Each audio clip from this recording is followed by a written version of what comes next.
Judges chapter 3.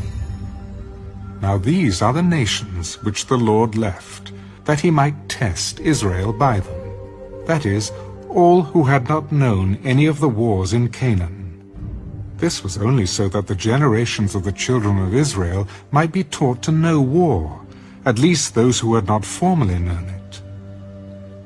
Namely, 5 lords of the Philistines, all the Canaanites, the Sidonians, and the Hivites, who dwelt in Mount Lebanon, from Mount Baal-Hermon to the entrance of Hamath. And they were left, that he might test Israel by them, to know whether they would obey the commandments of the Lord, which he had commanded their fathers by the hand of Moses. Thus the children of Israel dwelt among the Canaanites, the Hittites, the Amorites, the Perizzites, the Hivites, and the Jebusites.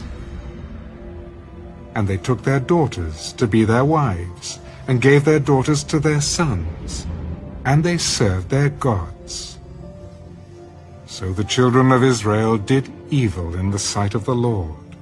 They forgot the Lord their God, and served the Baals and Asherahs. Therefore the anger of the Lord was hot against Israel, and he sold them into the hand of Cushan-Rishathaim, king of Mesopotamia. And the children of Israel served Cushan-Rishathaim 8 years. When the children of Israel cried out to the Lord raised up a deliverer for the children of Israel, who delivered them. Othniel, the son of Kenaz, Caleb's younger brother.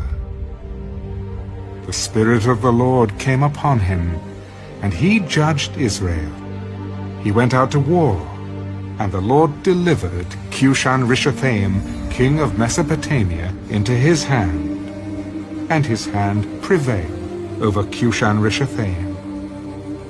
So the land had rest for 40 years.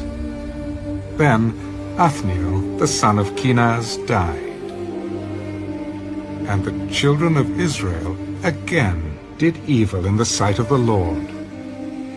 So the Lord strengthened Eglon, king of Moab, against Israel, because they had done evil in the sight of the Lord. Then he gathered to himself the people of Ammon and Amalek, went and defeated Israel, and took possession of the city of palms. So the children of Israel served Eglon, king of Moab, 18 years. But when the children of Israel cried out to the Lord raised up a deliverer for them. Ehud, the son of Gera, the Benjamite, a left-handed man. By him the children of Israel sent tribute to Eglon, king of Moab. Now Ehud made himself a dagger. It was double-edged and a cubit in length, and fastened it under his clothes on his right thigh. So he brought the tribute to Eglon, king of Moab. Now Eglon was a very fat man, and when he had finished presenting the tribute, he sent away the people who had carried the tribute. But he himself turned back from the stone images that were at Gilgal. I have a secret message for you, O king. Keep silence. And all who attended him went out from him. So Ehud came to him. Now he was sitting upstairs in his cool private chamber. I have a message from God for you. So he arose from his seat. Then Ehud reached with his left hand, took the dagger from his right thigh, and thrust it into his belly. Even the hilt went in after the blade, and the fat closed over the blade. For he did not draw the dagger out of his belly, and his entrails came out. Then Ehud went out through the porch and shut the doors of the upper room behind him and locked them. When he had gone out, Eglon's servants came to look, and to their surprise, the doors of the upper room were locked. So they said, "He's probably attending to his needs in the cool chamber."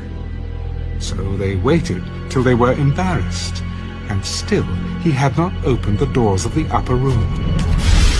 Therefore they took the key and opened them. And there was their master, fallen dead on the floor. But he had escaped while they delayed, and passed beyond the stone images and escaped to Seirah. And it happened, when he arrived, that he blew the trumpet in the mountains of Ephraim, and the children of Israel went down with him from the mountains, and he led them. Then he said to them, "Follow me, for the Lord has delivered your enemies, the Moabites, into your hand." So they went down after him, seized the fords of the Jordan leading to Moab, and did not allow anyone to cross over. And at that time they killed about 10,000 men of Moab, all stout men of valor, not a man escaped. So Moab